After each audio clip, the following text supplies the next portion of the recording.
just... Are we on TV now? You should be. We're getting famous. Let's see if there is any feedback. Usually I get feedback on Facebook.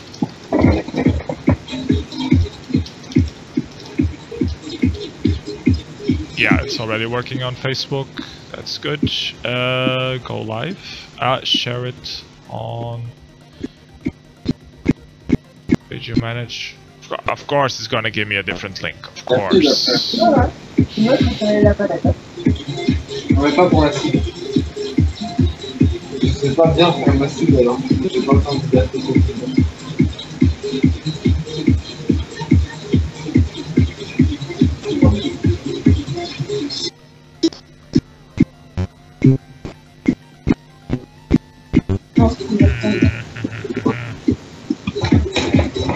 Désolé.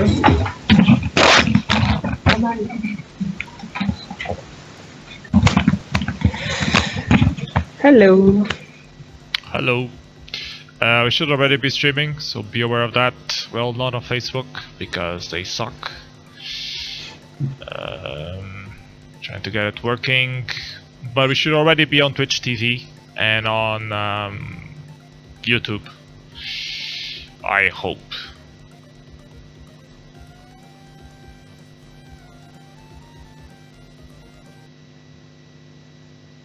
Twitch says it's offline. I can't find link. Network error. Let's try again. Why the hell is it working on Facebook? Come on. Ah, I hate this crap. Let's check. Deactivate? Yes. Then activate? Yes. What about now? Do you work now?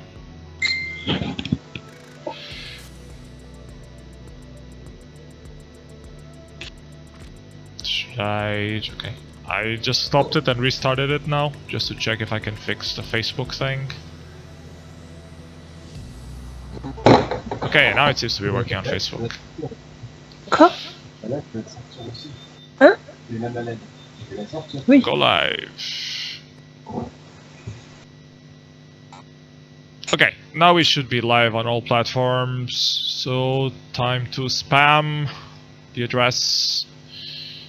And then we can start. Close this.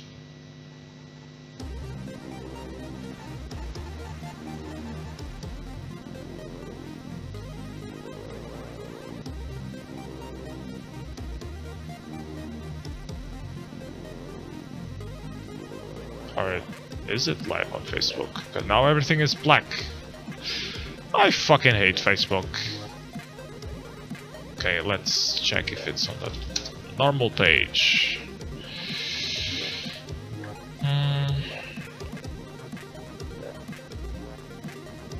See, videos live, so it should be live. Let's press play and get horrible feedback. Yes. Okay, it's working. Okay, if it's working, don't fix it. Let's check Twitch. Should be fine. Saga said so already.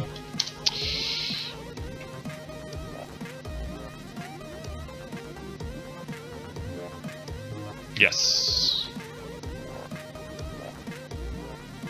Okay, so we're streaming already on all platforms. Let's spam.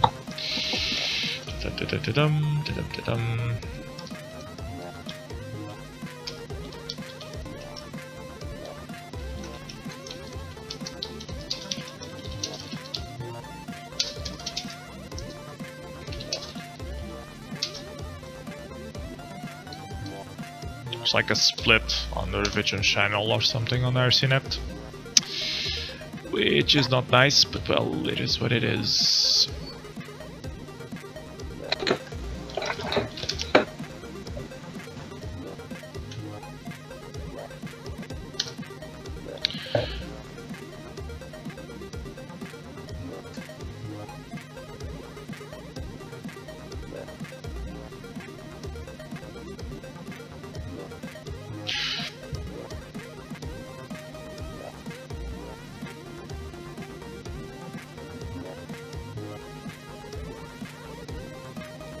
Okay, should have everything done. So now all we have to do is watch demos and talk crap about them. Hey. Hooray!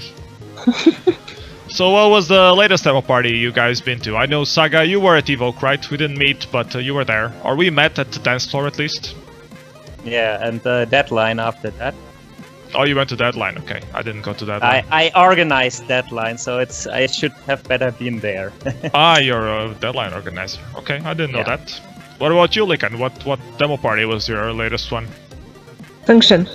Function, yeah. I hear it's good. Never been there though. Yeah, it's good to never have been there. What about you, lotek? What was your latest demo party? My latest party was Revision. Okay. I haven't been to Revision either. I have to. I like ever, which is really retarded of me.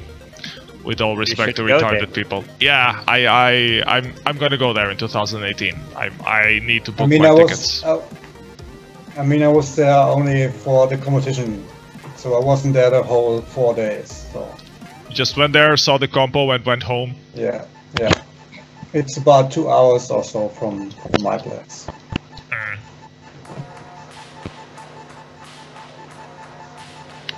Actually, I'm gonna put it on my to-do list. Buy tickets to Revision. There. So now I really have to do it.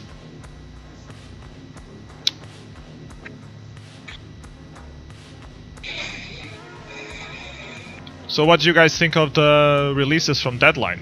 There are a lot of good 4Ks at least. Indeed. They were pretty nice for the party size, I'd say. How many people were at Deadline? Do you know? You're an organizer, you should know these things. I don't know the exact numbers, but I think we have something like 100 to 150, something in that range.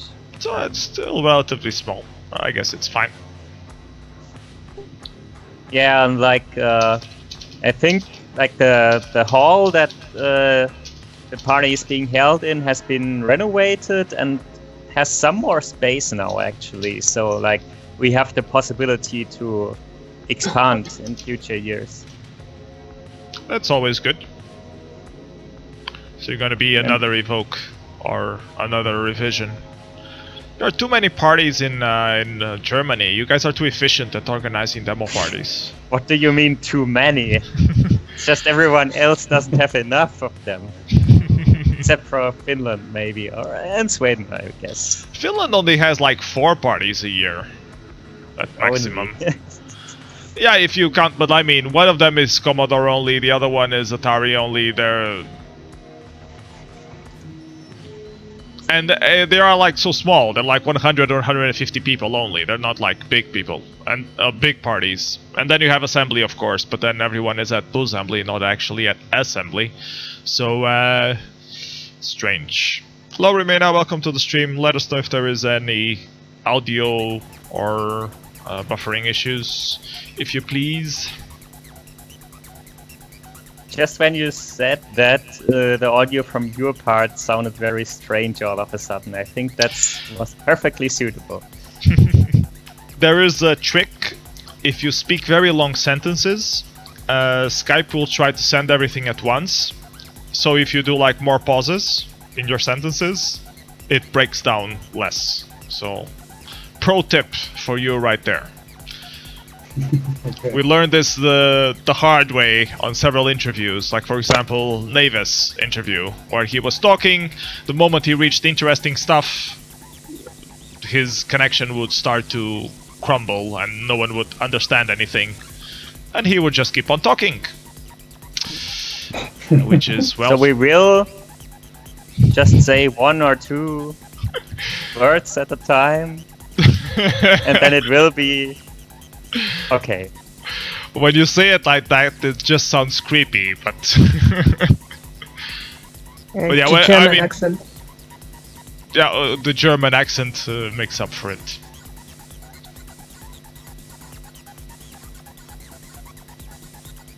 lotek, you're German as well, right? Sure. Yes. Sure, today you can be German. I was unsure. I thought you were, but I was unsure. So I wanted to confirm before I say it on the intro. And at some point I thought Saga Musix was French by some reason. I don't know why. Je suis pas. Oh, banana, oui oui. Baguette. Baguette with currywurst. Yeah, oui oui. Demo party food. Let me improve OBS. I think I screwed up something here. Yes, that would be better.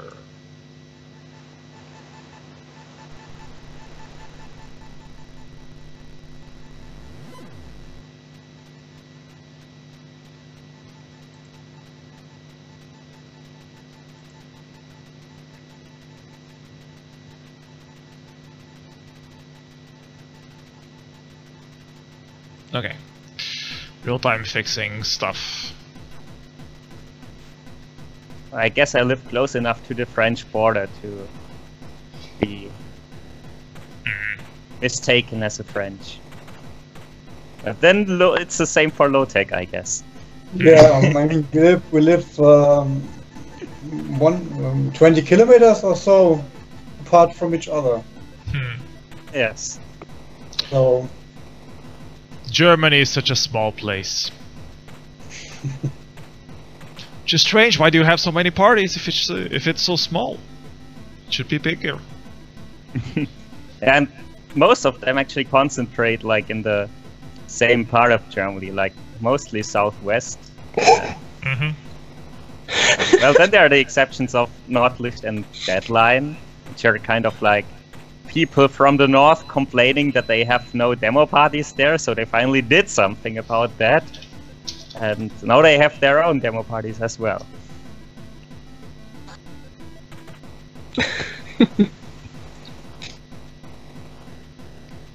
well, the first demo party I was attending was in the north.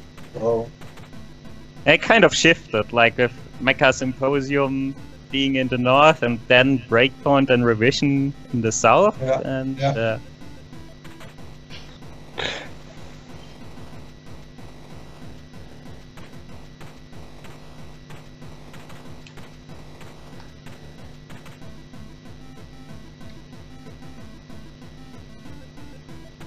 2K is no limit. It is. You only have 2K of memory. This is a Pico 8 demo. I think I played this 2 weeks ago when we were... Yeah, because we already had deadline stuff. I was actually starting to think that tSCc would be the weekend before, but it's not the weekend before, it's still coming. So, so are you, any of you guys going to tSCc? Or not Yep. really? Oh, you are. Okay. Do you have your entries ready? Yep. Oh.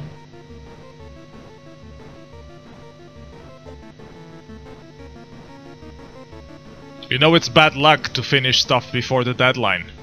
Real Demosceners only finish after the deadline. Well, it's after deadline, 2 weeks after deadline. That's why you invented the demo party called Deadline. Now I see. Now everything Exactly. makes sense.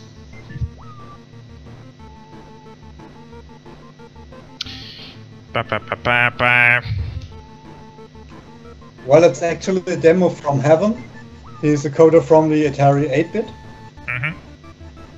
And recently tries various other platforms.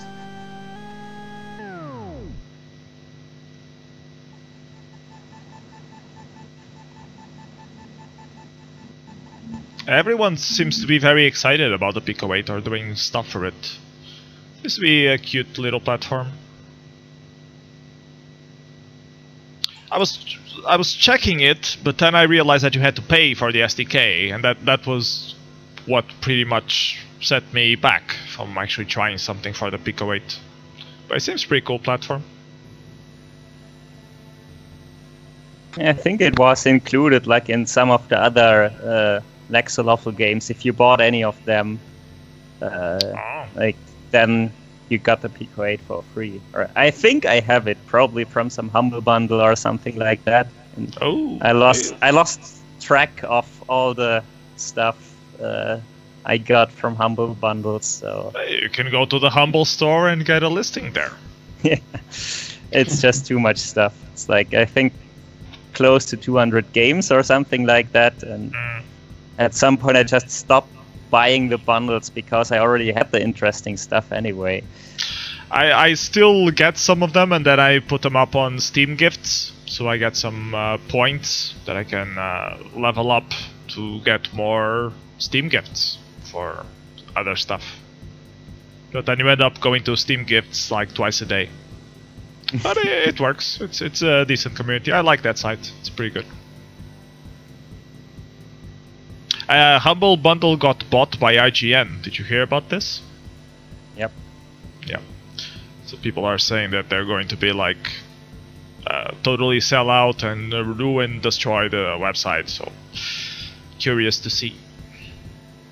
And of course the guy said immediately, set out a press release saying, no, the site's gonna be working exactly as it is so far, but you know, in 1 year we'll see. That's why you need to buy DRM-free games.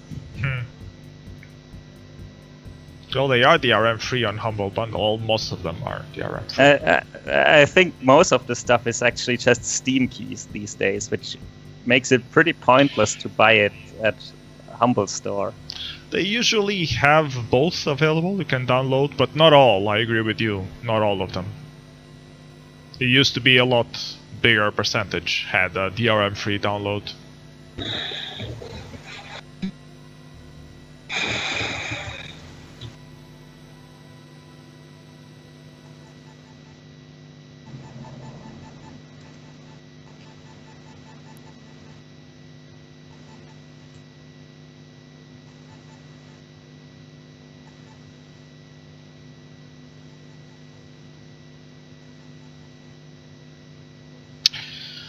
Okay, still 15 minutes more to go. Suspense. Suspense is killing me.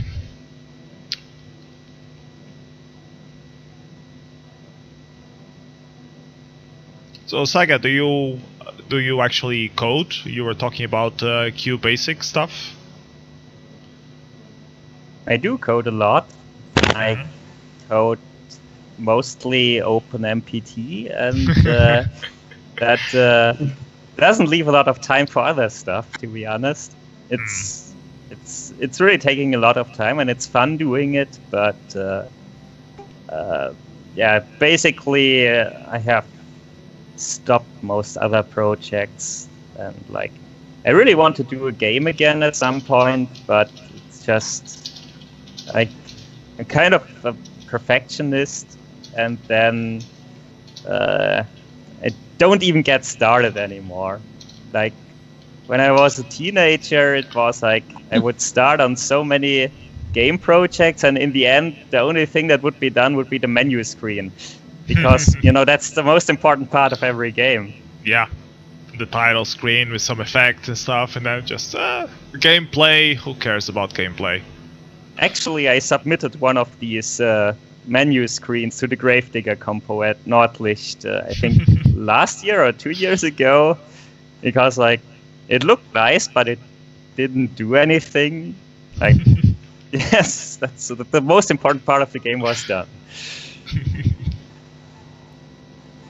Did you win anything? I don't think that is ranked very high, so no. They just don't understand art.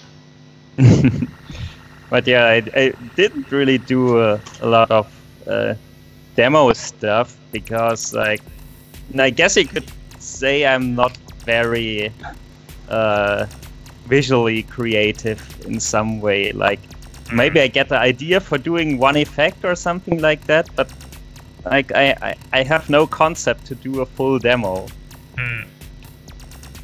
Yeah, that happens to some people.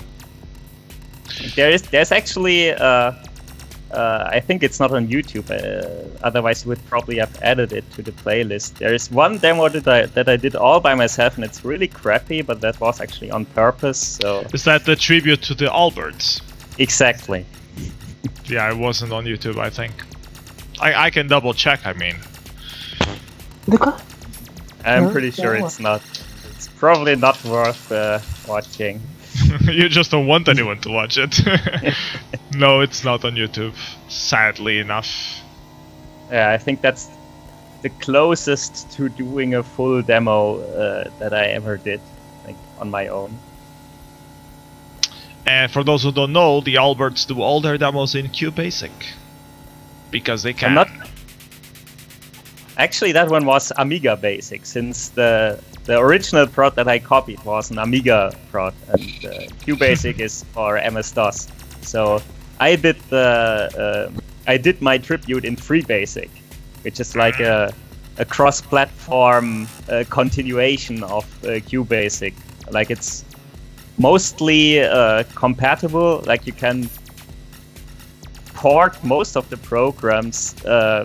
Except for like if they used assembler or something like that, and they still run on Windows and Linux. So it's that's where I spent or wasted a lot of time in my youth. Okay. I knew that there was a version called FreeBasic, but I didn't know it was because it was cross-platform. I guess it was made for FreeBSD or something like that, and then it just works everywhere else. Okay, that's cool. I learned a new thing today. That's good.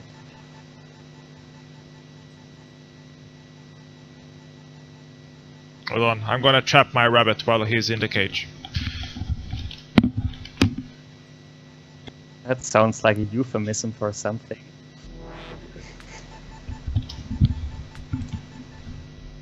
Rabbit trapped successfully.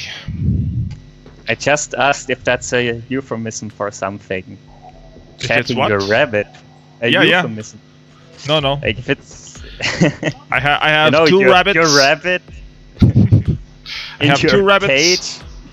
I have two rabbits and one cat. The cat does not have a cage. The two rabbits have each their own cage. But we let them out, and this one has been out the entire afternoon because I just forgot about him outside. And then catching him is a bit hard because he's jumpy and runs very fast, so it's easier when he's just inside the cage eating and then you just close the cage. This demo is also pretty cool. The new stuff from Holon. Yep. Probably my favorite from the party.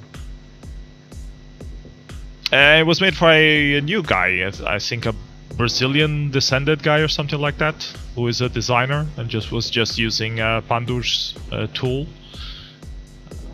Yeah, but Pandur was also involved. Yeah, I guess. This guy, Bagoof. Yeah, I mean he was and around, course, but I think the main designer was Bagoof. And then there's of course Ronnie's great soundtrack. Yeah.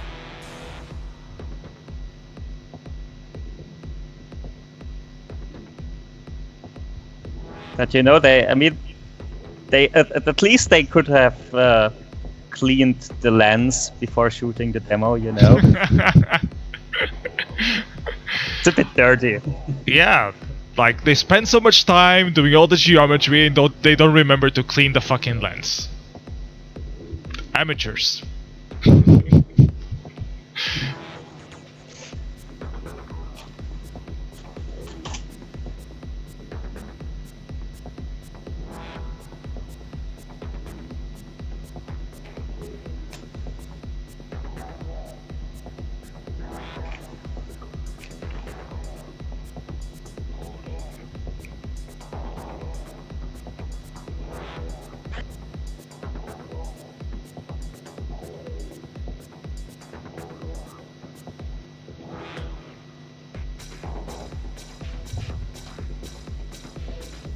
Yeah, people are saying in the chat that it's amazing what you can do with WebGL. Yeah, WebGL is really going places. I mean, it's still behind what you can do on the desktop OpenGL stuff, but you can do a lot. And there's a lot of integration also with VR systems as well, so you can do web VR, which has also been getting a lot of hype recently.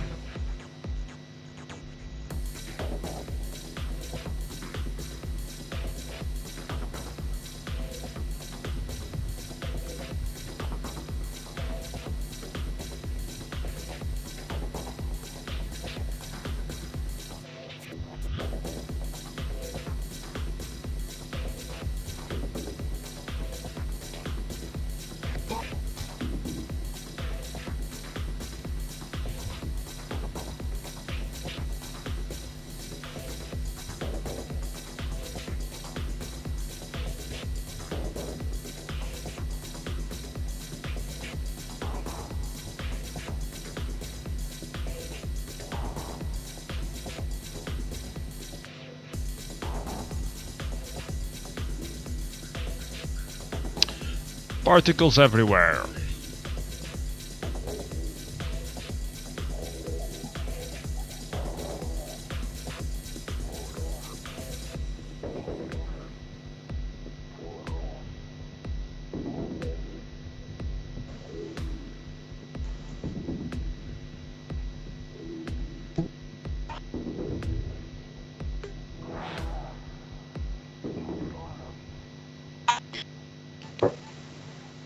Great stuff.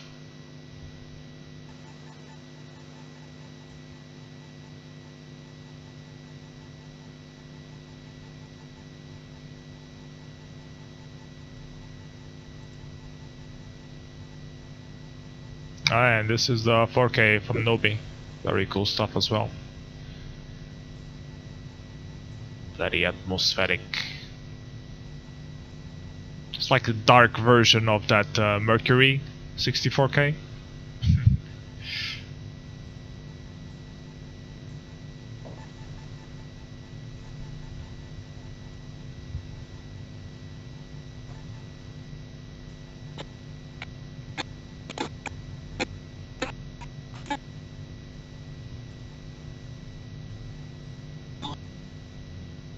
Yeah, best one of that line, I agree. The Finnish Depression remix. Yes, Mal, it's the Finnish Depression remix.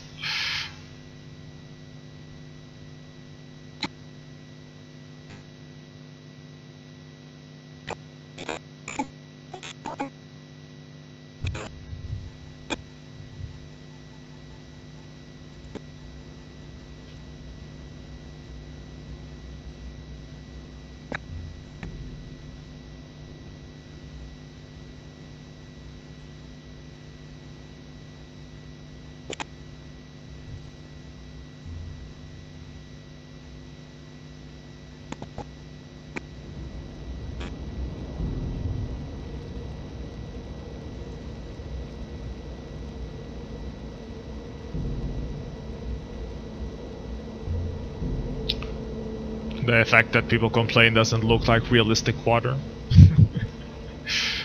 It's not supposed to be realistic, but leave the water alone. But it's 4K, it has to be realistic.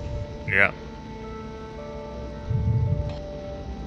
Otherwise you could do it in 1K or 256 bytes.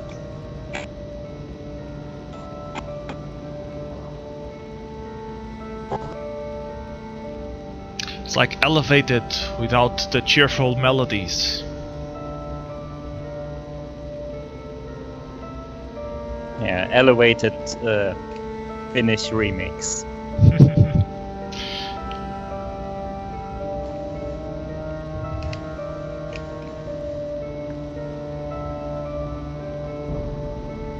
Would be really interesting to see what IQ could do with Nobi doing music. That would be really interesting.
Maybe in this alien planet, the forces that pull the water work in a different way.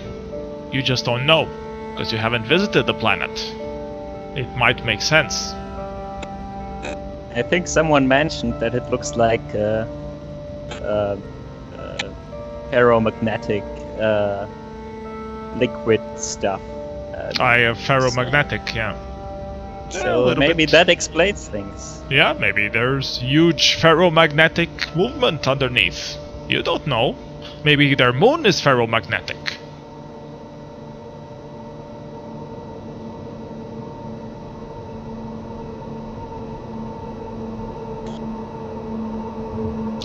I love it. Great stuff.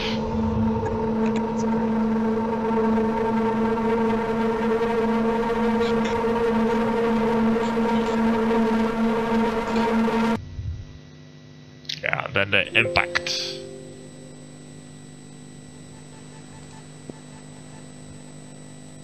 Oh, some Atari stuff. Last time we'll play before we start the show. Bap, bap.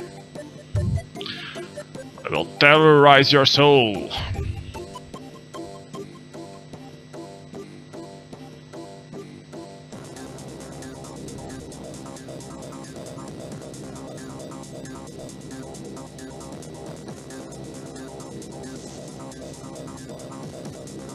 This one is not so recent. Lotek, when was this released? Do you remember?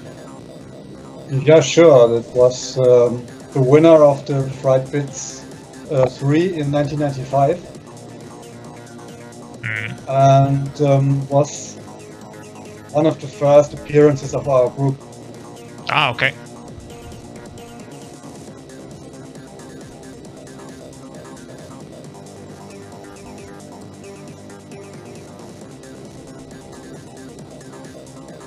And important to mention, it's 96K intro. Ah, okay.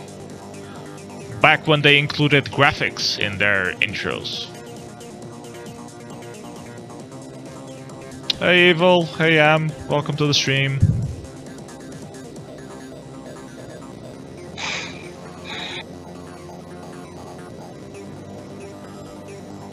Oh, a dot landscape.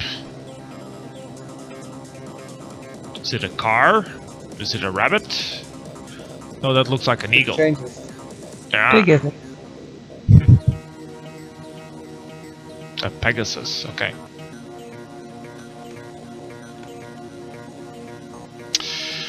Okay, so it's 9 o'clock, so we're gonna start the show. I'm gonna lower the music a little bit, but leave this playing in the background. So welcome everybody to Mystery Demoscene Theater 9000 Season 2 Episode 12, I believe. Have 3 guests with me today again. The first guest we have is Saga Musix from Germany. How are you supposed to spell your name, Saga, or say your name? Just like you pronounced it. But Musix or music or Musix. Musix? Okay, is That's it like what a plural? You have too many musics? What's?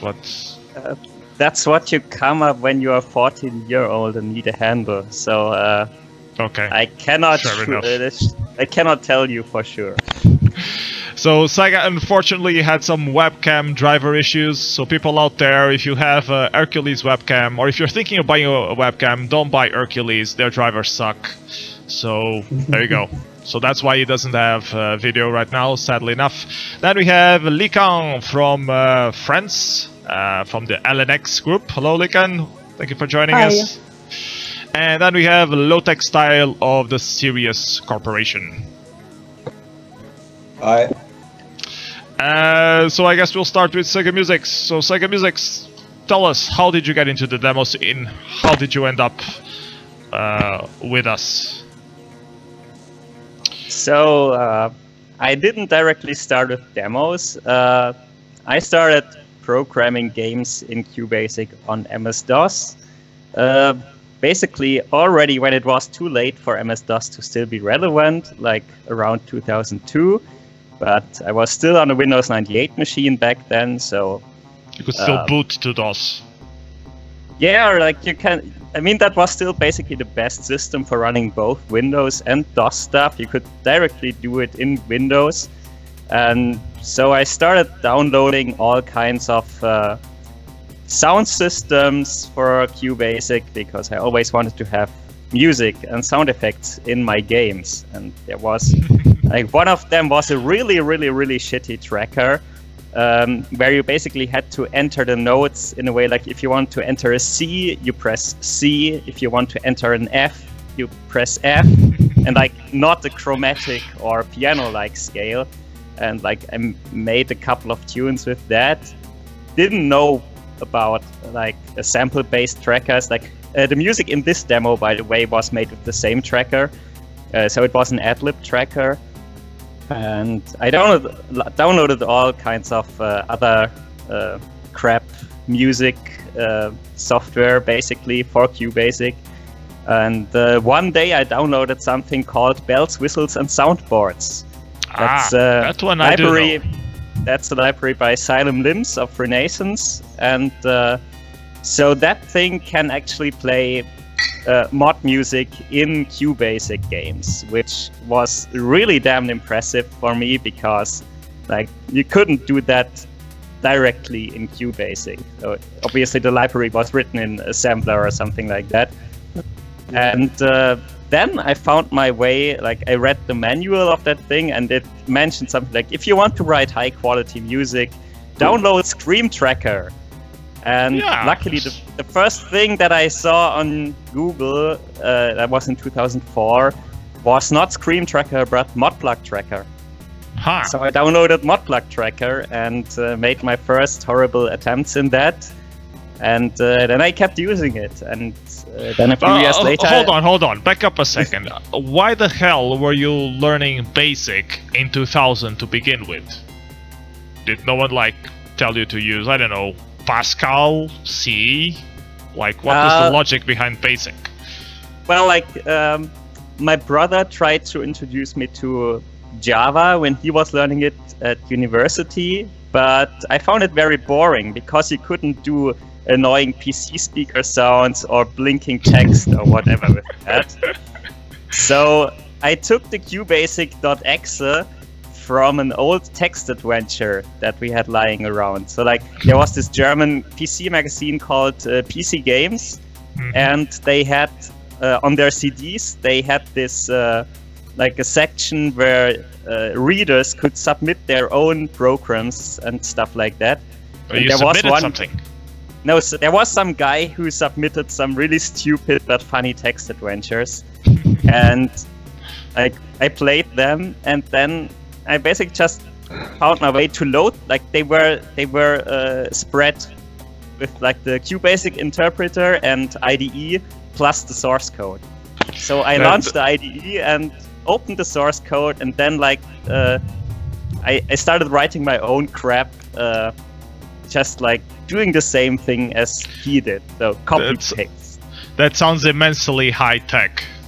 Yes, very high tech. So anyways, few years forward, you got into the trackers world and you found Modplug Tracker, and nowadays you're actually a developer for Modplug Tracker. So how did you transition from being a user to being a developer? So in 2008, around that time, there was just one developer left on the OpenMPT team, Arti Lepänen from Finland, and so basically he only committed new stuff like every few months or something like that, and was like busy with other stuff. And I basically told myself at that point, like I knew QBasic, FreeBasic, Visual Basic, and PHP, and I told myself I'm going to learn C++ now by looking at the Modplug Tracker code, and that's how I learned C++. Did you got scared by all the pointers and memory stuff? I mean, it was a bit difficult to get into in the beginning, but I mean, you learn as you go on, and that's what I did. Okay, so how did you get into the demo scene itself? Because this was like you found Modplug Tracker, you got into the tracking scene, so how did you end up deciding to make an entry for a demo party? Maybe we should first say why this demo in the background is playing. Yeah, when I first saw that, I wasn't aware of the demo scene yet. So that was just a random QBasic demo that I downloaded. So what you're seeing here is pure QBasic without any assembly optimizations or anything like that. And that's probably one of the very first multi-part demos that I saw. And so I downloaded like graphics effects and stuff like that, single screeners written in QBasic at that time. Didn't really understand how they work. But then later, when I got into the tracking scene, I still wasn't aware of demos yet.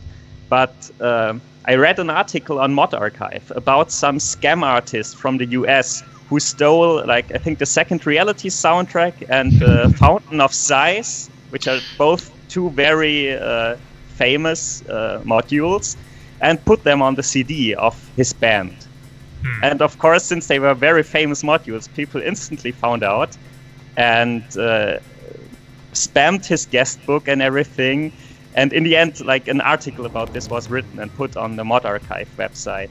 So I read that article, and yeah, it explained, yeah, like, this soundtrack here is from a demo called Second Reality. Demos are this and that, and here you can download Second Reality. So that was my first demo that I watched in the Demoscene context.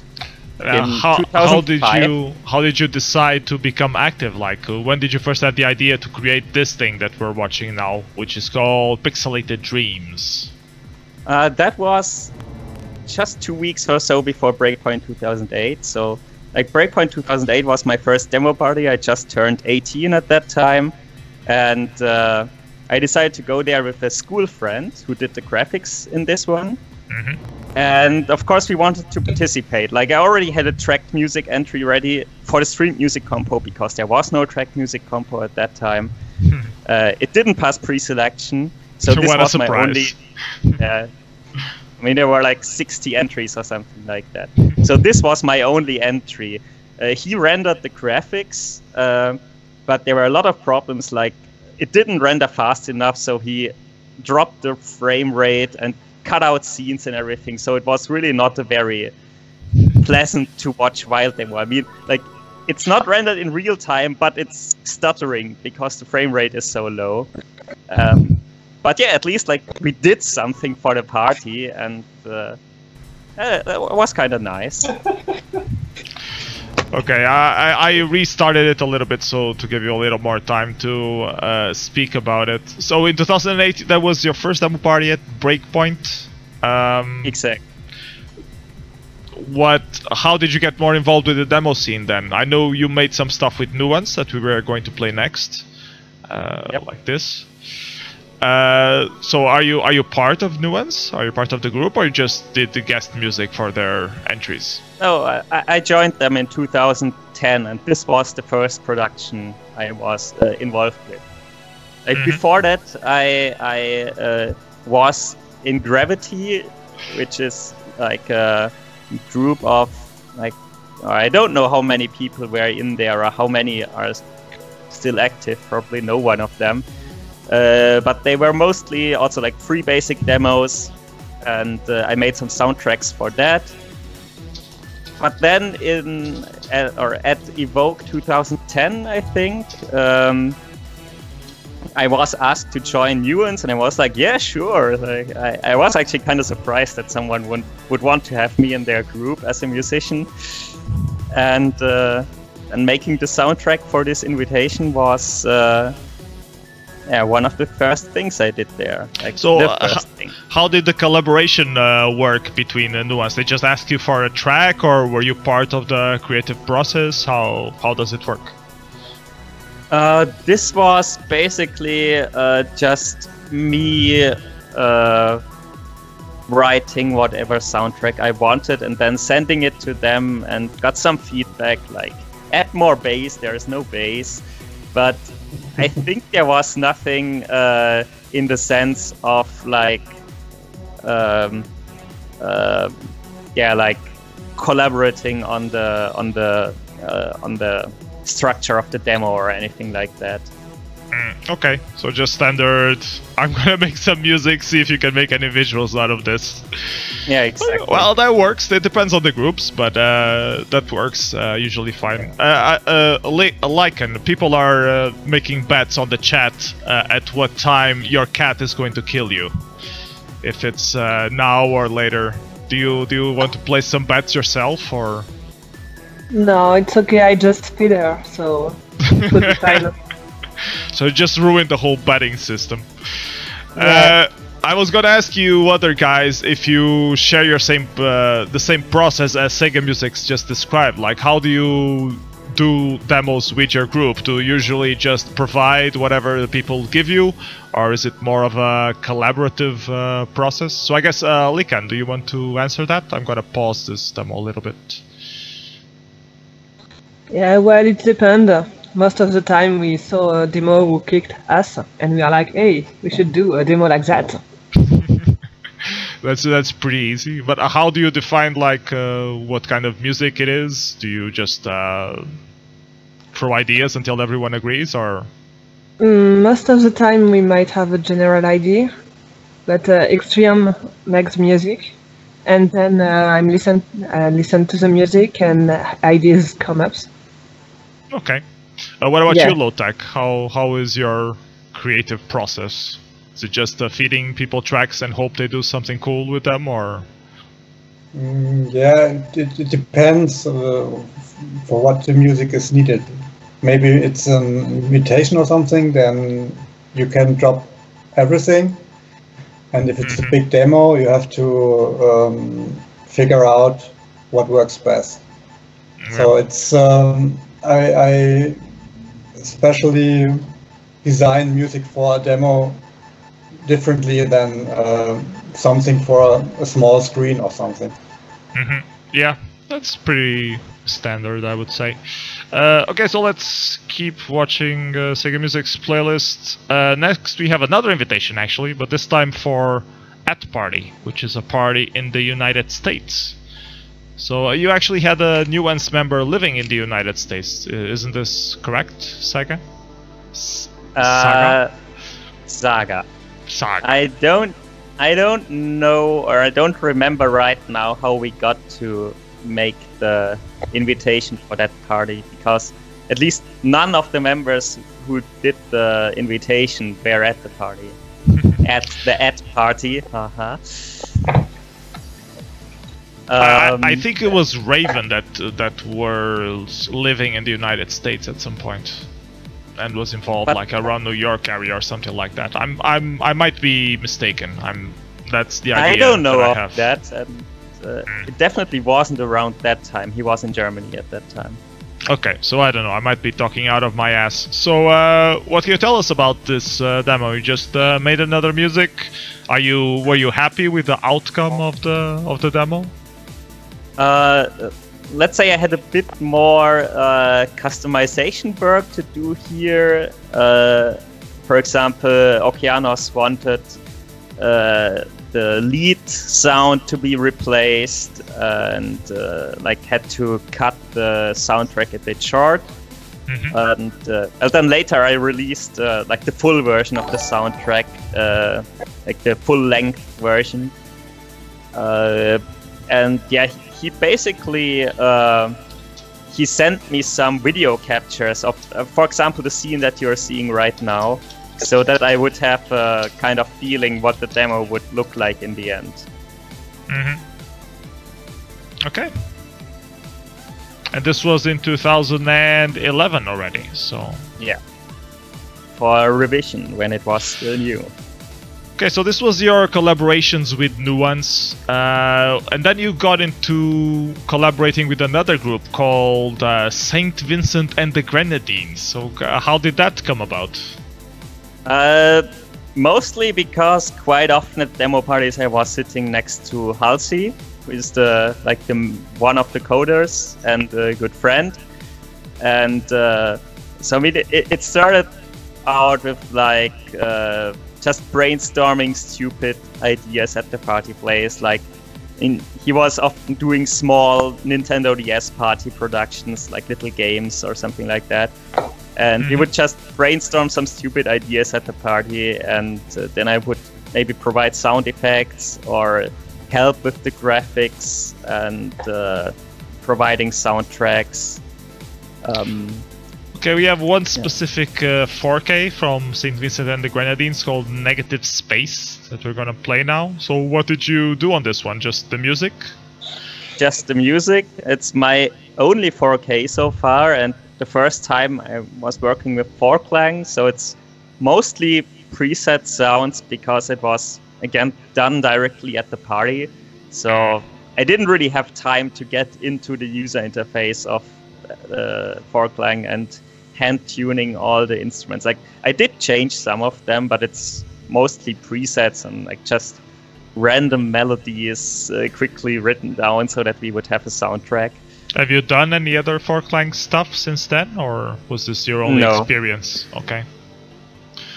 I wanted to ask you as well if you tried the other 4K synths that are out there, Krinkster and Oidos. I had a quick look, but never did anything with them, mostly because I was not being asked to work on 4K soundtracks. Yeah, I might be doing something for 64K, maybe in the following year. That's not known yet, but we will see. Okay. And what's this? Return to Castle Doom? This is like Return to Castle Wolfenstein, but better? Exactly, it's exactly that. So yeah, that's yet another stupid idea that appeared to us in the middle of the night at the demo party. Halsey was also involved in getting to that stupid idea, I think. And yeah, it was basically, let's have a game that's set in the party place. And so I ran around the whole party place, took pictures, like in a grid, like looking into 4 directions from every point. And then you can walk around in the party place and do stupid things, like, I don't know, playing the pinball machine that was standing there, or steal some pizza from the pizza wave and then get thrown into jail for that. Or trying to turn off the porn noise of the metal fotze table, and then you get killed by them. Yeah, it was. We really didn't know what kind of reaction to expect, but people were laughing really hard when I was playing it on the big screen. Like, this is a live capture, so you can hear the people in the background cheering, and I was really overwhelmed by the positive reaction. And it's a very realistic party experience simulator. It's like you're really there. Yeah, we need more of those, actually. Like, I think someone posted in the Poet comments that we need some generic engine that you can just feed with pictures from the party places, and then it would automatically create a game where you can just walk around the party place. That would be cool. Okay, so that's it. Sadly, that's the last thing we have to show from you. So you haven't been doing that many demo stuff. So are you just so busy with the mod plug tracker that you don't have time for demos, or? I have a lot of stuff to do, like working on mod plug tracker and using it, of course. And yeah, I think that's one part of it. Like, I mean, it also often depends on the other group members. Like, there is a demo, a Nuance demo that was supposed to happen since 2011, I think. The soundtrack is basically ready since 2011, but the demo is not. And it's coming soon. Next revision, I guess. Maybe. Yeah. So like when nobody asks me to do a demo soundtrack, then, well, there is no demo release from me, basically. And I myself, I made one really crappy demo all by my own, the tribute to the Alberts thing. And that's basically it, because like I would say myself that I don't really have the like I'm not very visually creative, you could say. Like I just don't know how to make a demo from start to end with all the visuals all by myself. So I prefer that other people do that part, and I just deliver the music for them. Yeah, that's a fair way to be in the demo scene. I mean, lots of people do it like that. We can't be experts in everything that we do. Exactly. Yeah. And I mean, I'm already basically the expert in providing the music tools. So like, I rather prefer working on the tracker than working on the demo code, you could say. Do you still do tracks for the compos? Like, do you still believe in the tracked music compo and the streaming music compo of demo parties? Mostly the tracked music compo, of course. I do believe in that. So that's why I'm actually running helping out with running the track music compo at Revision. And I'm running it all myself at the Deadline demo party. Okay, and that's cool. I think it's really one of the important music compos, because it's sort of demo scene specific. I mean, in the stream music compo, basically anyone can enter, and like it's okay, but like track music and extra music is really something that has a point in the demo scene, because people have to use a very scene specific tool, like for the extra music compo they have to use a synthesizer that actually fits into the 32K limit, for example, and in the track music compo they have to use a tracker, and so I find that a lot more exciting, which doesn't mean that I'm not doing stream music, but and there seems like the number of mod-based music releases diminished a lot in the, I guess, in 2000. It used to be a very big thing in the 90s, and then in 2000 it slowly diminished, but people still make new tracked music and still release new tracked music. Do you happen to know the statistics of how many people still do new material with trackers? I think it's actually increasing again, like partly because of the whole retro thing, you could say. Like, more people are going back to their roots in some way.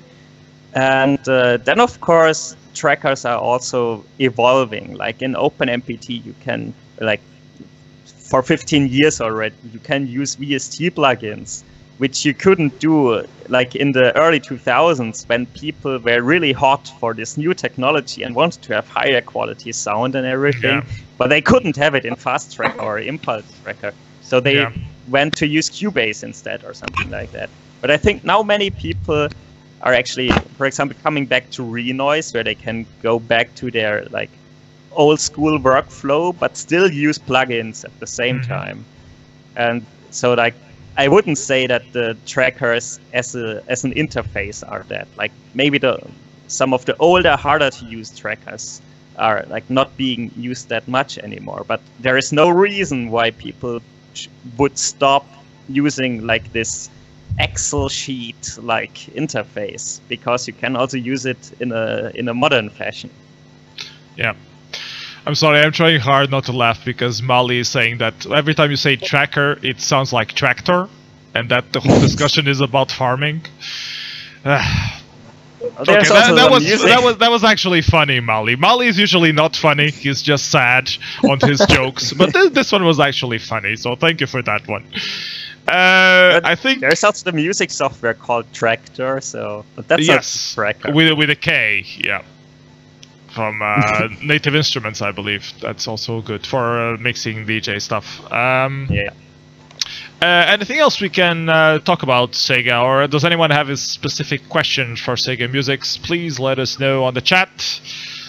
No, the Musix part is correct. The Sega part is wrong. I'm sorry. You're not from Sega? No.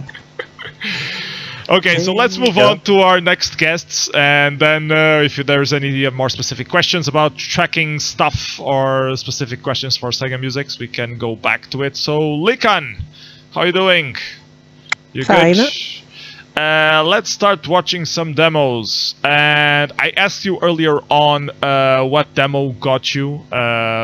interested to do stuff for the demo scene, and we ended up with this one. So can you explain to us a little bit why this, how you saw this entry, and why it made you, want to do demo scene stuff? Well, actually, it was at the Ultimate Meeting 2011.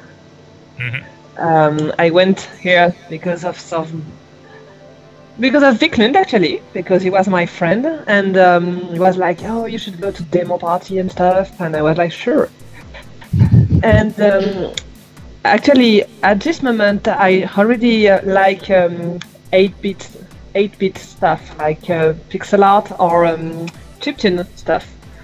So I went to this demo party with a colleague of mine, and I saw this demo on screen, and I was like, "Wow, what is that?" And that was awesome. So how did you had the idea to form a group and do stuff? Well, I met Extreme, who is my husband now, and Norm at Revision 2012. It was a story about I land in my computer, and then we were like, "Oh, can you keep my computer?" "Sure." "Hey, let's do a demo group." "Yeah." That's easy. And you guys, like, usually there's a lot of problems with the groups, like you don't share the same vision and stuff like that, and you guys just, hit it off. You had the love from same aesthetics kind of thing. Yeah. That's surprising. Well, I'm glad it worked out. So I'm going to play the first demos that you guys did, which is called Hard to Say. Yeah, it was more as a joke, but...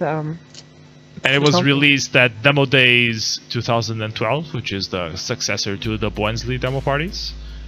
So this was not your first demo party, you had already been to TPOLM. So what was the difference between, and Revision apparently, so what was the difference between those demo parties? Did you have more fun watching your own entry on the big screen, or what was it like? You mean, I'm not sure I get you. What was the difference between Demo Days and your Revision and TPOLM experiences and the demo party itself? Well, Revision is a very, very big party, and something like TPOLM or Demo Days were more, I don't know how to explain, family stuff. Yeah, intimist, like few smaller. people, yeah, intimist, yeah, totally, and we really miss Demo Days a lot. So. Yeah. You guys, you're French, right? So you live close to Swiss, or what part of France are you from? Well, we moved close to Swiss whenever Demo Day stopped. That was the wrong timing. Yeah, totally. So that's a great excuse to tell the Demo Days guys to start organizing it again. Yeah, so you think we didn't try? So what was it like watching your demo on the big screen? People always say it's a great thing. This is my favorite part of the entry, by the way. This karaoke part. That depends on the demo, I guess. This one was only for fun, for the joke, and we were actually very happy that people laugh. But when we are more serious demo, personally, I'm never happy with it. So I'm always like, no. We could do better. And what did you actually? I don't remember what place you got with this one. Did you got first place or? I don't remember either. Let me check real quick. Hard to say. Yeah, you got first place at Boensley. Yeah, that means people have terrible taste. Okay, so on to the next demo. Let's take a look. And the next demo is called We Are, and feels like a little more introduction to your group. So what can you tell us about this demo? It was not on Amiga. Well, we wanted to make a demo with pixel and stuff, so here it is. That's a simplified version. Where did you have the idea for doing the robotic voices? I like Atari voice.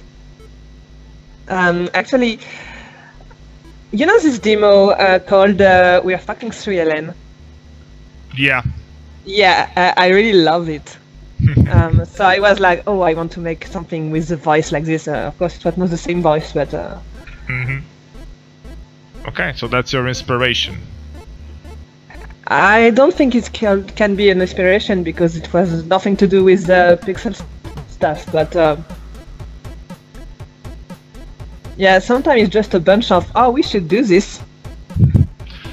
We should do the Gangnam style pixel animation.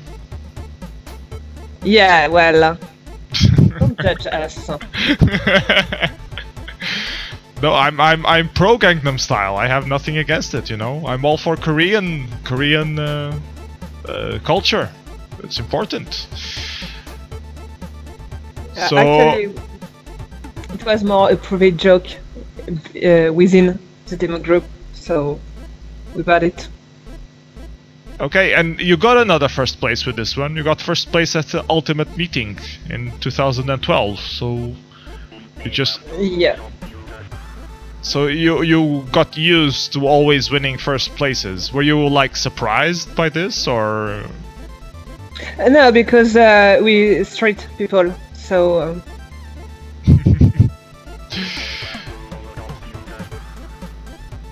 Yeah, I really think this demo really worked well. It's funny, it's short. It doesn't overextend itself too much.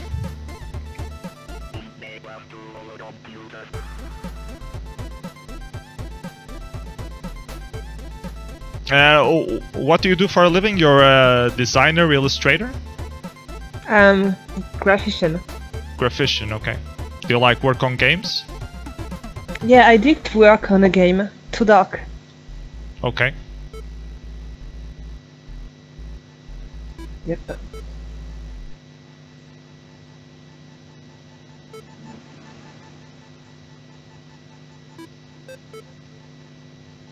Pants off.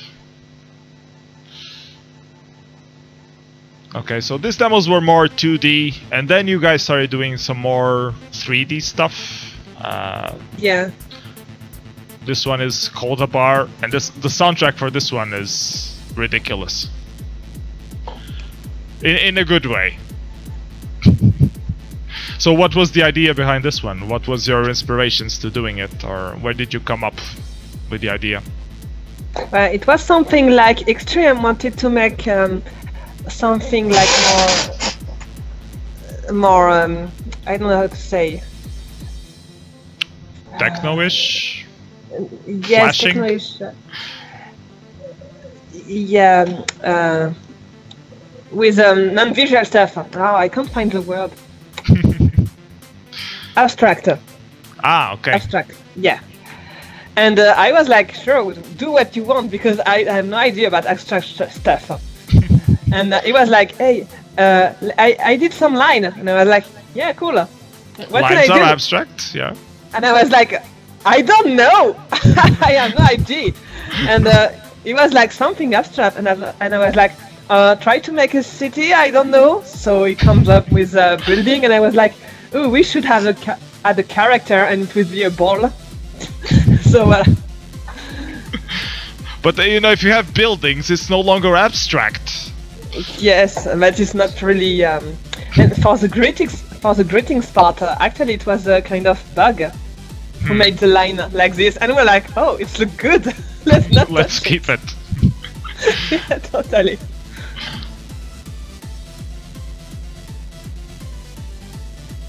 Yeah, this is too much hunts for me. I like the fit that the visuals have with the sound. I do like that part. I don't like the music though. Well, complain to the musicians then. Yeah, I will. I will send a written note. Your music reminds me too much of happy hardcore. I have too many repressed memories of Viva Channel that are coming back to me.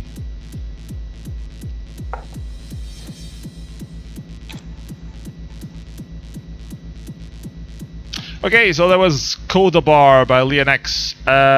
Then you did LNX. something... LNX, okay. I apologize, I'm sorry. Then you did something called Light City, which was actually a 2D demo for a revision, a special compo that they had a revision where you were only allowed to use 2D art stuff. Yeah, actually, for this one, it was something like 1 week before revision. We just realized that there was a 2D compo. So like, oh, there is a 2D compo, let's do something. But revision is in 1 week. Oh, that doesn't matter. So that's why it's only greetings in this demo. But, well, it's something. Where did you have the idea for the Pixel City kind of thing? I don't know. Some of those indie games, I guess, maybe. Yeah, because I like the detail of the tram moving back and forth.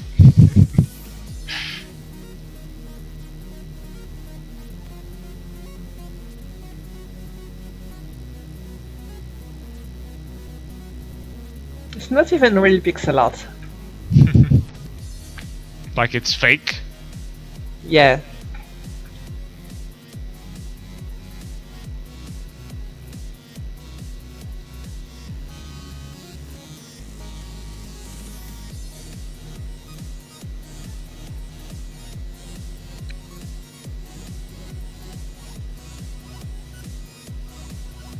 I saw the stars blinking.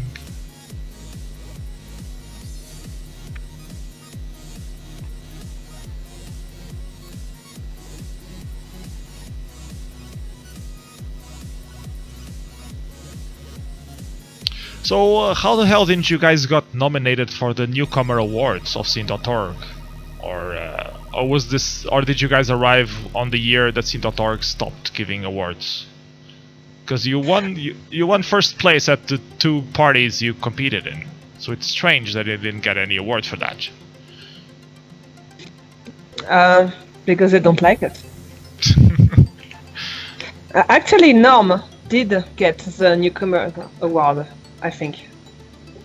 Like the one that they did give at Evoke, maybe? Yeah, I don't really remember. Okay. Yeah, what got about the one at Evoke? Okay. So what can you tell us about this demo that is playing now? Oh, this demo. We went 3D. In space? In space. Because it's always better in space. Yeah.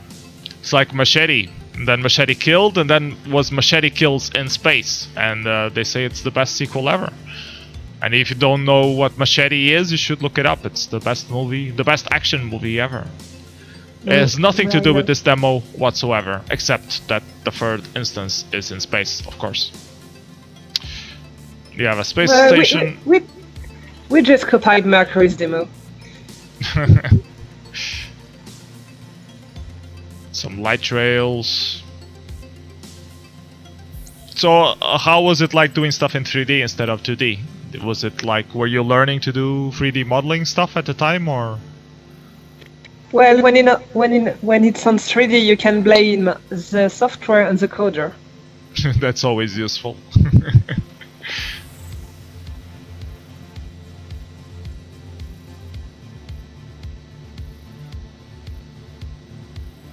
But did you do the models for this yourself? Yeah.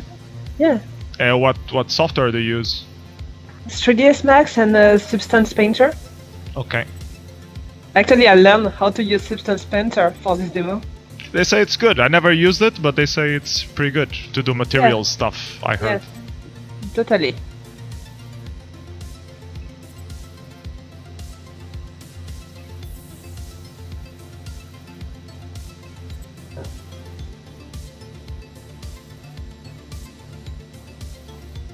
And it's always, when we saw it on the big screen at revision, we were like, oh. And we were both, fuck, what did you do with this normal? I don't know, that just got fucked up. It's always the engine's problem. The engine's fault. Actually, I don't know. So are you more happy with these more 3D demos, or are you more happy with your earlier 2D stuff? I like both, so why not both? But we are more into 3D stuff now. Okay. I was saying that the ship doesn't even try to avoid the asteroids. Yeah, the ship was supposed to try, but we ran out of you. time. Fuck you, asteroids, just move out of the way.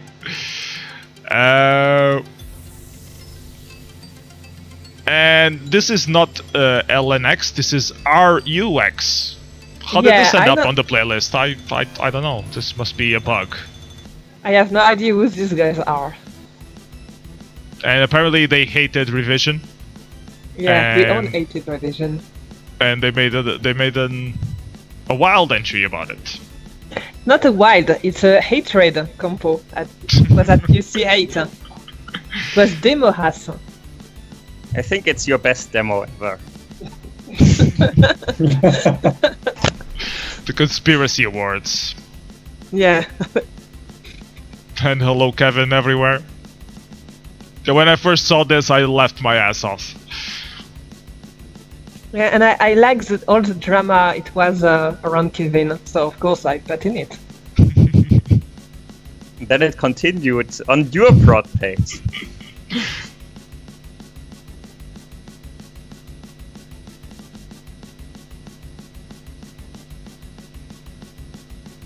But did you actually like No Kevin? Or were you one of the persons who hated it? I love Kevin. Yeah. Fizzer is doing Minecraft. And Coop is just making noodles rotate. And LJ does fractal broccoli, of course.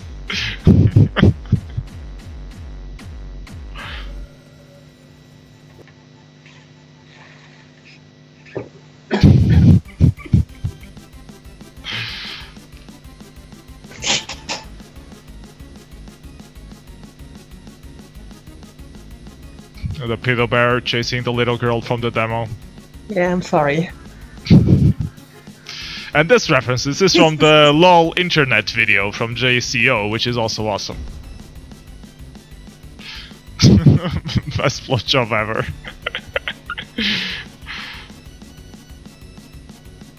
This is just terrible. Terribly good.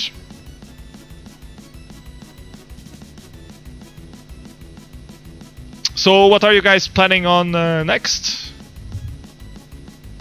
Like 3D demo, stuff. Well, what demo party are you planning to go next? Ah, which demo? tSCc. tSCc, okay. Yeah, you already said that you already have your entries ready. Are you doing a demo for that, or? I don't know. Are we doing a demo for tSCc or not? No. No, damn. There's still 2 days left. You can still start on one. You can do it at the party place. I heard they have great conditions, so you still have time. You can still do it. Okay, so that's it for the entries that we have from LNX. If anyone has any specific questions for Lycan, do you say it Lycan or Lycan? Or Lycan. do you say Lycan? Okay, because it's the French Lycan. If anyone has any specific questions for Lycan, let us know and we can ask them. Otherwise, meanwhile, we are going to lotek style, and I'm just gonna play the first demo. So lotek style, tell us, how did you get into the demo scene? How many time do we have? Well, only 1 hour, so you have to summarize it a little bit. Well, for the first time I got in contact with demos was in the mid-80s already, on the Atari 8-bit and on the C64. Mm-hmm. And later on I got an Atari ST and started to look for demos on this machine and started collecting and met a coder in 1991. Who was our first coder then, and I showed him demos, and he liked this, and so we started to do our own stuff. So and that was about. Why was this demo in particular, Brain Damage, that inspired you to make stuff? Had you already seen other demos before? Was this one specifically interesting, or what is it about this one in particular? I saw a lot of demos before. It wasn't the first demo or so, but it was the most mind-blowing demo back then for the STE machine. Well, because you used 3D stuff, or everything, the design, the music. It was just a great demo. It still is a great demo. Okay. And so I was inspired to do something similar. Okay. And you're mostly a musician, is this correct, or do you also code? No, I cannot code. I mean, I know the basics, but we had programming in school, but I figured out easily that it wasn't mine. So I stuck to music. Were you already doing music before you got into computers and into the Atari in particular, or did you start making music in the Atari? I did start making music when I bought the Atari. I was always interested in music, and I started DJing in 1991, and that was about the same time when I got the Atari. And at the same time we started our group, tSCc, and it was a music group in the beginning, and we never planned to do demos at first. So I'm gonna play your first release, which is the Module Compilation #1, or the intro to Module Compilation #1. Yeah. So this was for the Atari ST back then. So you were mostly a music group, so how many people were in the group at the time? At the beginning we were about 3. And all of them musicians? Well, one coder, obviously. One coder, and then 2 coders. And one coder was also a musician. He coded this intro here. And myself. So, and there were some other guys, but they were not active on the Atari. Okay. So they were not demo sceners at all. So just friends were hanging out. How was the Atari scene in Germany? I heard some stuff of the Atari scene from France, but I never heard it from the German perspective. So were there like a lot of Ataris? Was it big? Yeah. Germany was one of the biggest scenes in Europe for the Atari. I thought it was more of Commodore 64 than Atari, or was it both? Or I mean, it was both, and I mean the Commodore scene was bigger, at least in the end. But the Atari scene was, compared to other countries in Europe, also quite big in Germany. So yeah. I'm gonna show Sweetie by Dead Hackers Society, which was a demo that you made music for. So how did you end up joining Dead Hackers Society? I'm not a member of Dead Hackers Society. Okay, so you just did sounds for them.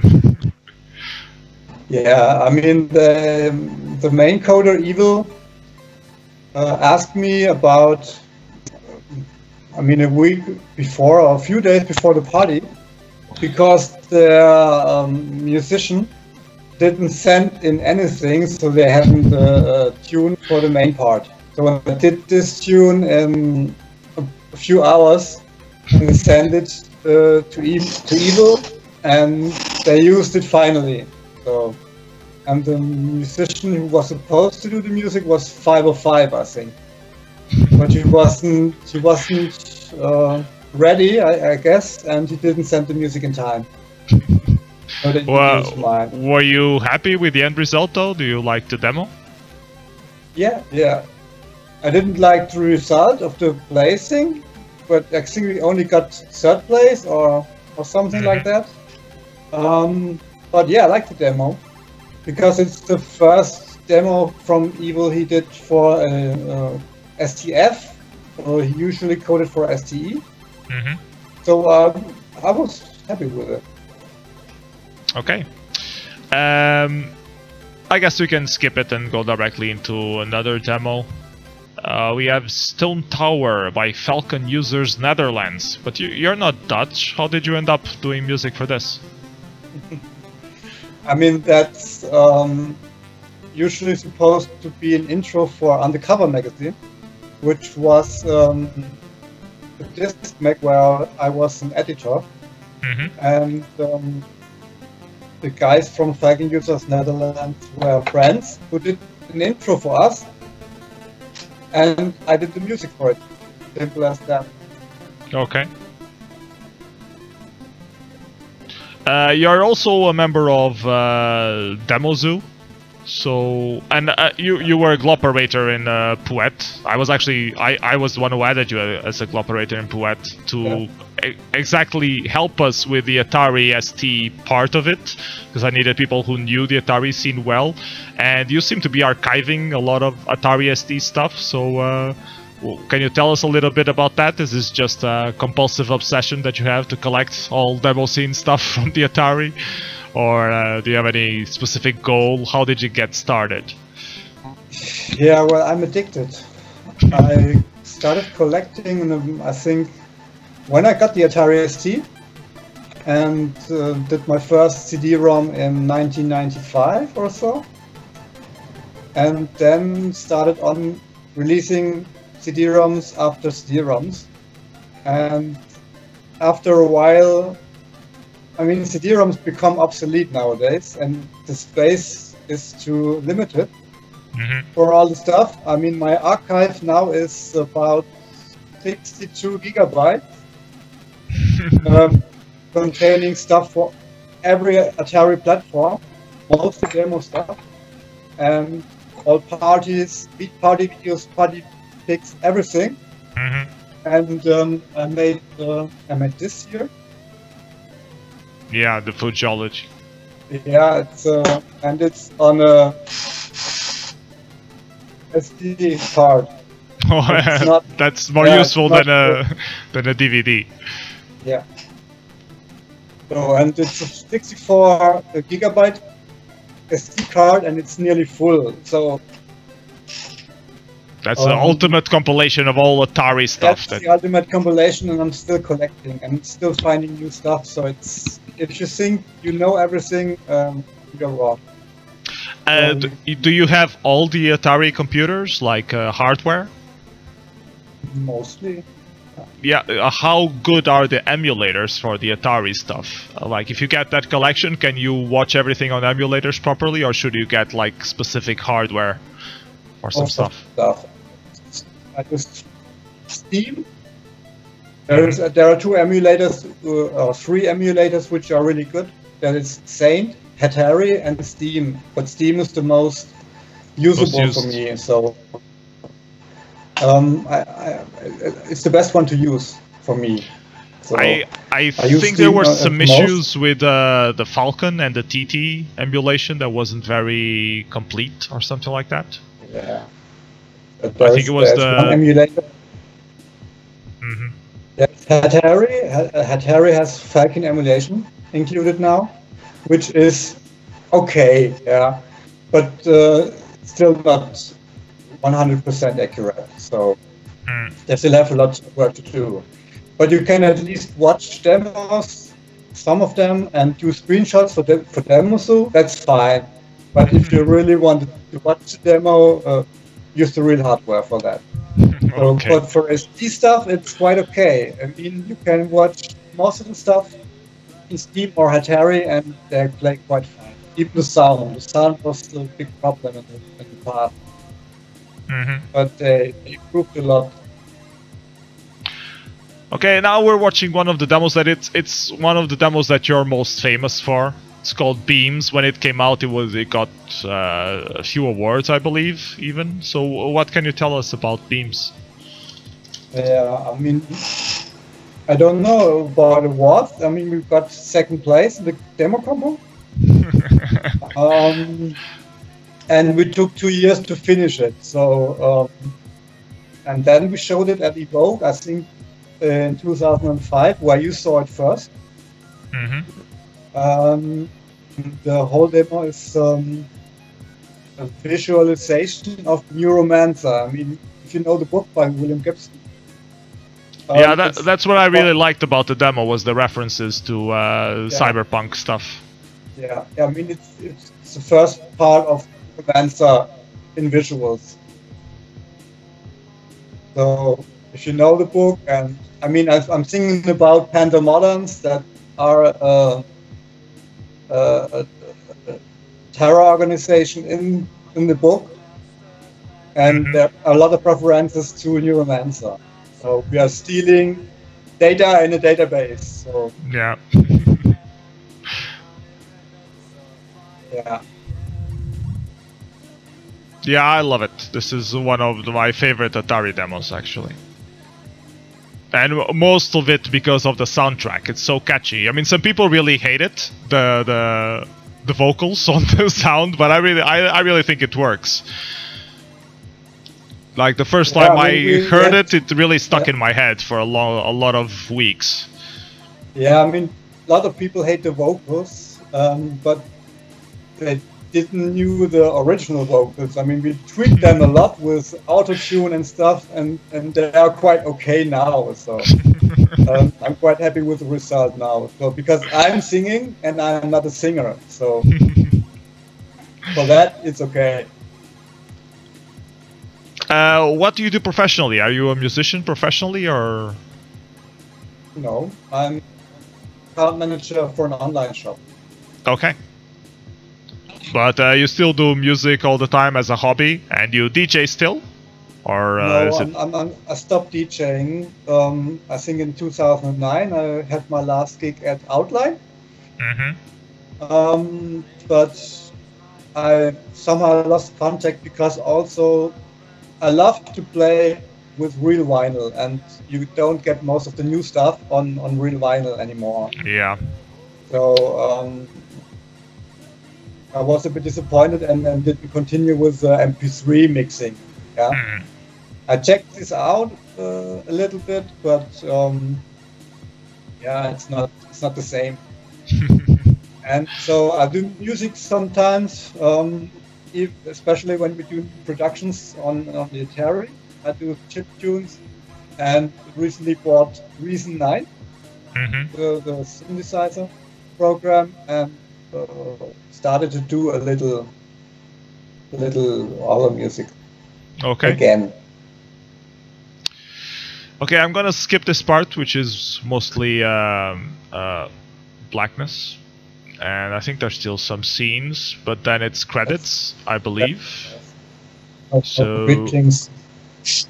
I'm gonna skip to YM Rockers Warp Time, which is an intro to a music disc.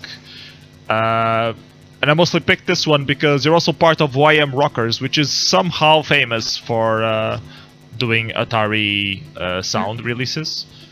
So what can you tell me about YM Rockers? How did they get formed? How did you join the group? What it's about? Can you tell us a little bit about that? Sure. I mean, I founded the group in 2000 together with Tao, who is also a famous chiptune composer on the Atari ST. Nearly as famous as Jochen Hippel. So I mean, they're on the same level for me. And I founded this group because my group lost all coders because they lost motivation. And I told this to Tao, and I said we need a new platform to release just music. We do chip music, and we need a platform to release it. And so we started a label. I mean it's more a chip music label, and so we started to do music discs. So, and I can say we are currently working on a new one, but I won't give any details about state or something. So. Well, what's your main platform? Do you release physical stuff? Do you release on Bandcamp? What's your... Usually we release on SD discs. Okay. Yeah, not many labels do that nowadays. No. We had the last disc, the Warp Time, where you're showing the intro on special cases. I mean, when you go to the Demoscene entry of the demo, you can see a photo of the special cases, special CD tool cases with disc inlays. So that was the first time we did a physical release. And the only time, or have you released again physically? No, since 2006 I lost a little interest in everything. So my Demoscene activity decreased until 2012. So I restarted in 2012, and so now I also got motivation again to do another music disc. Okay, well, one of the basic questions that I have: why don't you put the tracks like on Bandcamp or stuff like that, where it's, you know, more accessible to people who don't have an Atari or who are too lazy to run emulators? Maybe we do that in the future. We haven't really thought about that yet. I mean, there are musicians from Wine Rockers who do this, but yeah, I'm thinking there of was Graham. no time. Yeah, Graham, for example, and I think Dubmood is also putting a lot of stuff online, but we haven't really thought about it yet. Okay, so we have one more stuff to play from your playlist, which is Fujiology V2 intro. You already talked a little bit about Fujiology. It's your compilation of Atari stuff that is pretty known in the Atari scene itself. How do you distribute this? I mean, you just put the disc online. You already told us that you made like covers and you have the disc, like, but how many copies do you do? How do you distribute it?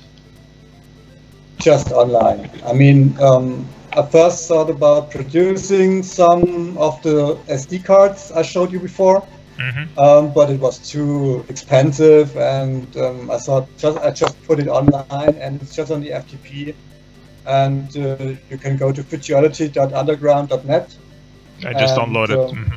Download everything you want, and everything, or at least I guess 90% of it, has a Demoscene entry, so it's the back end of the Demoscene front end. So can you tell really everything there. Can you tell us a little more about your role in Demoscene? You're one of the archivers there, I believe.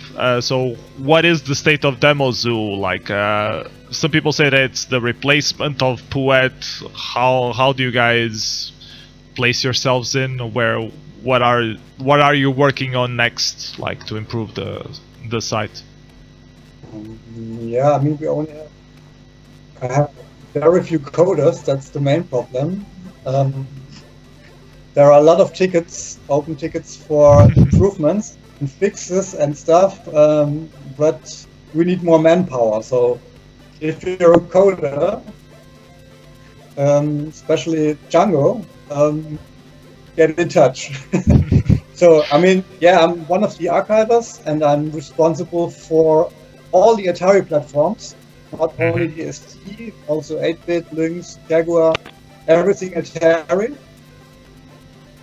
And I'm a member since 2013 or so, when Menes, who founded the platform together with Gasman, tracked me down because of one of my projects and asked if I would join them.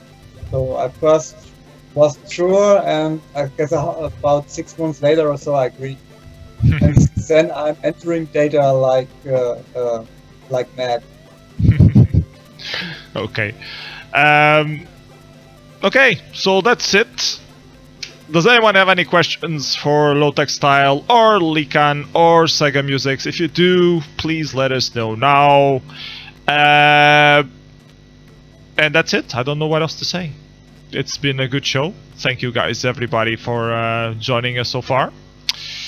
We still have 23 people watching, so if you have any questions, let us know. This is your last chance ever. There is a request for Ultra Flow by Tau.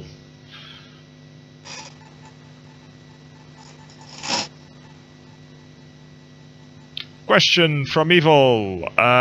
Why is the Amiga the best computer here? Or ever. The best computer ever. So clearly lotek disagrees, and I can tell you why lotek disagrees. Lotek disagrees because the Atari has MIDI capabilities that the Amiga does not. So that's that. But I won't start any discussion here. Neonai is asking what is the best Atari thing. So I guess by thing he means like Demoscene production, I guess. Depends on which system. I mean, there are many platforms, Atari platforms. Yeah, second reality. I don't think there is a second reality for Atari yet. There is. There is? There is. Ah. There is an ST port from Checkpoint from I think 2013 or so. Okay, so you should check it out. Yeah, I will search for it now. Actually, second reality ST. Here we go. I found it. Play. So let's watch from 2013. 20 years have passed. I'm gonna skip the intro because it's a lot of text fading in and out. And where's the sound? There it is. Okay. Okay. So okay, you guys have well, I was gonna say the time of the demo, but the demo is 15 minutes, so that's gonna take a while. A question for Lycan: what's your favorite 8-bit computer? Amiga. Decisions. Amiga. Okay. Question for lotek: what was the main difference for you in the scene in the 90s between Atari and Amiga? More hate. More hate? Yeah, in the 90s there was more hate than these days. Okay, Evil is saying that the Amiga is 16 and 32 bits. When I was hesitating after you said the answer, Lycan, I was thinking about that. I was thinking, isn't the Amiga 16-bit? And Evil is saying that it is. So you have to pick another one, another 8-bit machine. Half of an Amiga. Half of an Amiga, yeah. Half of 16 bits is 8 bits, so that works. Well, Alchem is saying that you meant the Commodore 64, which is also from the Amiga, the same company that did the Amiga, so that kind of counts. Although technically speaking, C64 isn't half the Amiga because the box is bigger. It's like a proper bread box. Yeah, Titus is saying a C65. Yeah, okay, that will work.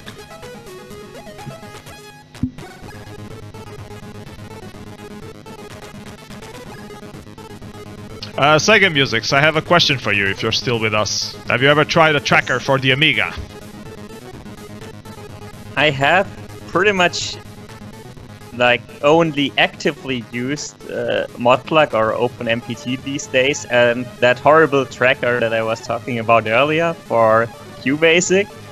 I mean, I have like used other trackers mostly for debugging OpenMPT, like checking out how they play stuff and how they work in general, but I haven't actively used them for producing music. Can you do? But I can still say that Impulse Tracker is better than Fast Tracker. Oh no, let's not start with that war. Can you play AHX on Open Modplug Tracker? No, because that's using synthesized samples, and we are like trying to like focus mostly on sample-based stuff. You know, that it's not becoming like a Swiss Army knife with 1,000 tools attached to it that you cannot use anymore because it's so complex. Because you can do everything with it. So that's like out of scope for the project. Some people have also asked if we can add SID support for it, completely ignoring that a SID file contains program code and not patterns. Yeah. So that's impossible. I'm sorry, but yeah. Maybe you can export to the SID format. I mean, people can do that by writing the appropriate tools. The formats that we write are basically open. So, and Harakit is referencing adlib support, but that's also not going to happen most likely because once again, like synthesized. Like I would love to have it, but it would just add so much more complexity that I think it's not worth it to like put everything. There are other trackers for that. I mean, exactly. There are, yeah. So I'm not an atomic playboy. Yeah, it's Second Reality, all right. And Evil is trolling. It's important to mention that this Evil that's on the chat is not the Evil from the Atari. This is Evil from Accession. So who is an Amiga scener. So of course he's trolling the Atari. And he's saying that the reason that he got an Amiga was because of the tune playing, because this tune plays badly on the Atari, and it only plays good on the Amiga. He's just trolling. Please ignore. I don't know him. I don't know the guy. He's only my Portuguese friend. I don't know him from anywhere. Do we also have an Evil from the MS-DOS platform, maybe? Yeah, there are a lot of Evils on the demo scene. Let's do a Demoscene search. How many Evils are there?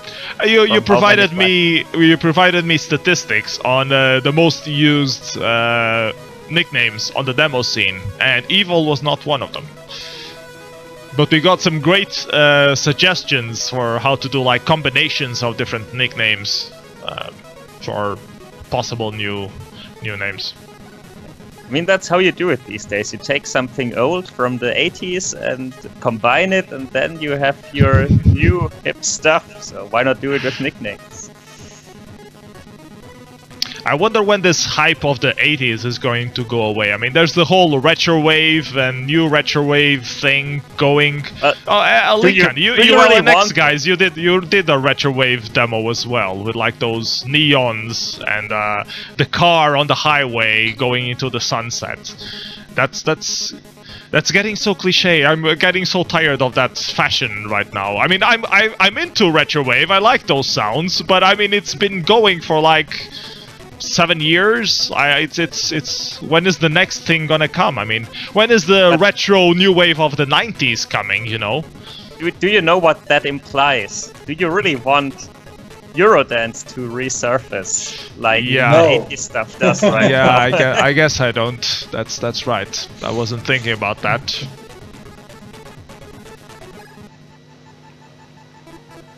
Yeah, Evil is saying that retrowave music is ensonic. Yeah.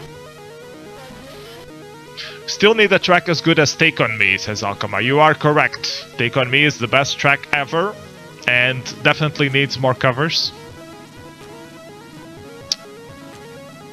Okay, I think that's it for this show. Thank you everybody for joining us. Nothing like leaving on Second Reality. Thank you for following, baggers. Hope you follow us in 2 weeks' time, where we will have another show on the 1st of November. We have 2 confirmed guests so far. One is T101 of Accession, the other one is Necropolo of Sidrip Alliance. I'm trying to get a 3rd guest. I sent him a mail, he hasn't replied yet, so who knows who it will be. So thank you everybody for joining us today. Special thank you to the Patreon supporters: Garfield, Punctured, Jeff, Paul John Pop Teat, Jakub Pabulski, El Topo, Fulcrum, and Pixel Nerve. Thank you guys for supporting me on Patreon. If you want to be part of this list, just go to patreon.com/psenough and you can check all the stuff that I have there, including why the hell I do this show every 2 weeks. Thank you also, of course, to our guests today: Saga Musix, Lycan of LNX, and lotek style of the Sirius Corporation. And thank you also, of course, to everyone who is watching right now on the chat. Let us know if you have any suggestions or ideas or future shows, you know, like people you would like to have on the show. I'm always open for that, especially if it comes with an email where I can poke the person to join us on the future show. And that's it. So, thank you everyone. Bye bye. Take care. See you in a couple of weeks. Goodbye. Bye. Bye.